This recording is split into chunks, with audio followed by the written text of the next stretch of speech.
What if you marry her only in the mosque? You do the Islamic wedding.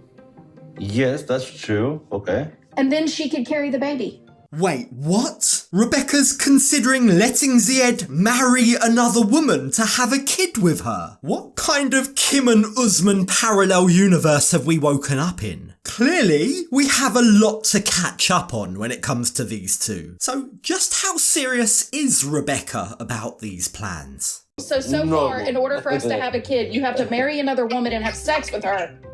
You start talking about I'm just this. asking. Yes, that's right.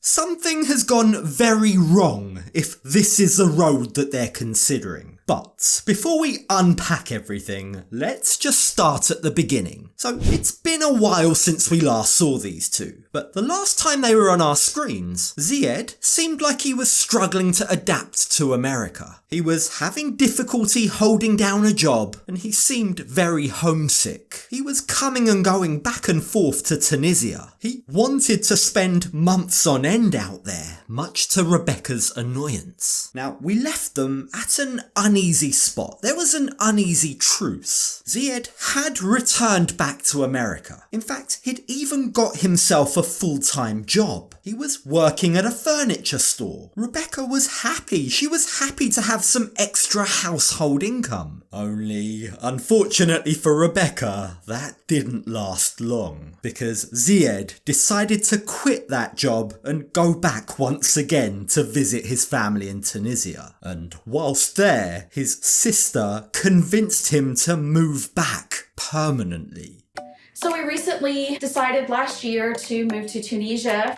I miss my family. I have a good time there. Now, Zied's sister told him that it would be easy for him to find work out there, and it would also be easy, she said, for Rebecca to find employment too. After all, she spoke English, a very attractive thing for many employers. But, as it turns out, after they moved, that didn't turn out to be the case at all. Once again, employment and money became an issue for them, and it finally got to the point where they decided it would be easier for them to move back to the States. We moved to Tunisia because Zied missed his family. We wanted to see what it would be like if we moved there. I really missed my family, and there are so many more opportunities for Zied for work here. Now, unfortunately for the pair, this trip back to America wasn't smooth sailing. You see, due to a visa oversight, while on their journey back to America, Zied was denied permission to board the particular leg of their flight between Germany and Canada. And as a result, Rebecca had to return back to the States alone. And we all know what she can be like when she's away from Zied. A little bit hysterical. Thankfully though, despite that little hiccup, everything is now back in order. They are both back in the States. We are now back in Atlanta. We've been back here for like 6 months maybe. Yeah. We moved into a new house, and it's so nice not being in an apartment. Nice. So clearly their financial situation has improved. That is no doubt being helped by the fact that Zied is now in full-time employment. He works for an HVAC company, having obtained his certification in 2023. I just really hope that this time round he'll be able to hold down that job. Now, on that topic of work, Rebecca got herself into some hot water recently when she began promoting and trying to sell a variety of sex toys on Instagram. What made that controversial? Well, many people took offence to Rebecca's lack of self-awareness for Zied's culture. You see, given that Zied is Muslim, many people felt that Rebecca's post showed a lack of respect for his religion, which wasn't helped by the fact that this all took place during the holy month of Ramadan. Rebecca soon took that post down, but as anyone who follows her can attest to, she is very partial to a paid promotion or two. And good for her, why not? Given their financial difficulties, if she can make money like that, then why not? Now, on that topic, with their new house, Zied's new job, and now a better financial footing, the pair reveal that they're now starting to think about another new journey. Last year, I started reconsidering having another child after I saw how good Zied is with kids. I have seen him with his niece and nephew in Tunisia. I'm sorry, but that's wild. With all due respect, Rebecca, aren't you a 52-year-old grandmother? Surely that conversation, that topic of kids, should have come up before they got married. Look, I understand that at 30 years old, Zied might want kids of his own. That's understandable, but what isn't understandable is if that's the case, why did he choose to marry someone 22 years his senior? I don't know, like Rebecca says that it was her that reconsidered having another child, but something tells me this might be yet another example of both of their indecision. Either way, one thing is for sure, if they're serious about this, then it's gonna be a very long and expensive road ahead. Recently, I got good news from a doctor that I might have viable eggs. However, I did have to have an emergency hysterectomy a few years ago and have my uterus surgically removed.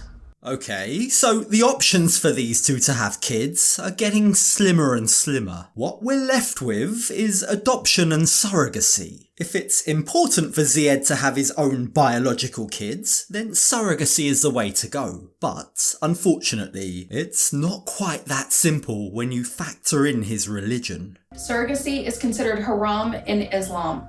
So the haram mean forbidden, so you can't do these things. So adoption is pretty much the only option at this point. But just to make sure they haven't missed anything, the next day the pair jump on a call with Zied's friend. They want to discuss everything with him just to double check that they haven't misunderstood something. Perhaps this friend might be able to help them figure out a loophole or something.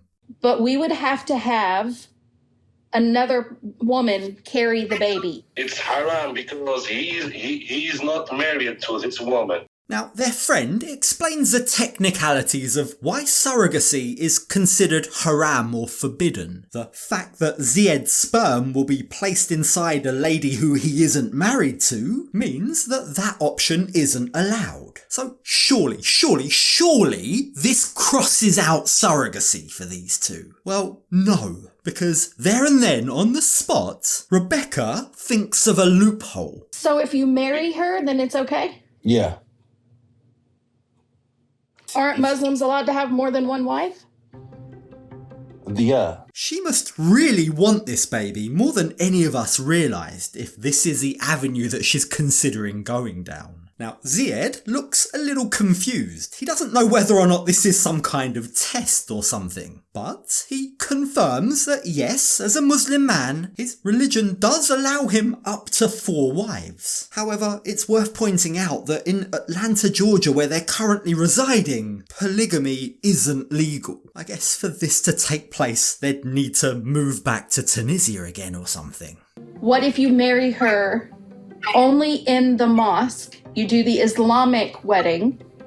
Yes, that's true. Okay. And then she could carry the baby. Rebecca sure has come a long way from the jealous woman that we used to know in the past. But I'm not sure that this version of her is any better. I mean, has she really thought this through? Would she really be okay with Zied taking on a second wife? The whole thing just seems a bit far-fetched. Frankly, a bit ridiculous. No, it's not Right. right. If you not have sex with this girl or something, it's not legal. I need to have sex with her. Zied explains that an Islamic wedding like the one that Rebecca's suggesting isn't actually valid unless it's consummated. And on the plus side, I guess that would save a ton of money on IVF treatment, wouldn't it? But I have the feeling that Zied needing to have sex with another woman is probably where Rebecca would draw the line. At least, I certainly hope so. So No. far, in order for us to have a kid, you have to marry another woman and have sex with her. You start talking about I'm just this. asking. Yes, that's right.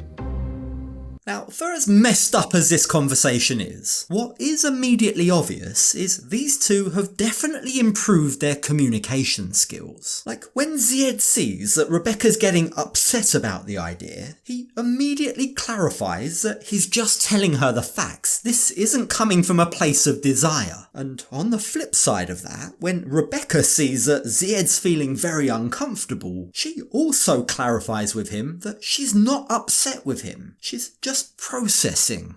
The much better option is adoption.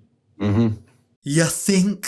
Guys, really? I could have told you that before this talk of sharing your husband with another woman. Like, come on guys. Rebecca, I get that suddenly you now want a kid, but have some self-respect. I really don't know why she defaulted to the conclusion of sharing Zied with another woman, when he all along has openly said that having a biological child of his own really isn't that important for him. I really want to be a parent with Rebecca. I think I'm just as happy adoption. And maybe we could even get a Tunisian child. Tunisia? Yeah.